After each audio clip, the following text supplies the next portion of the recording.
Hey everyone, and welcome back to another video. In this video, I'm going to show you how to remove a payment method on the Sam's Club app. Now, this video is going to be particularly useful for individuals. Let's say that you want to go ahead and remove a payment method. Maybe you want to go ahead and use a different credit card. How do you actually go ahead about doing so? Now, this video is going to be short, sweet, and simple, guys. There's not going to be a lot of steps involved.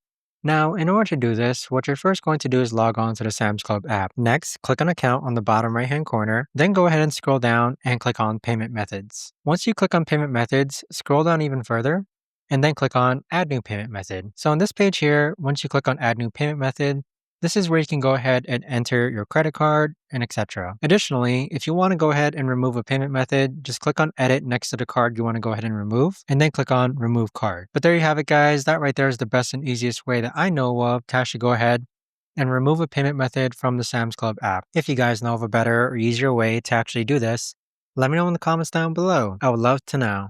Thanks so much for watching, everyone, and I'll see you guys all in the next video.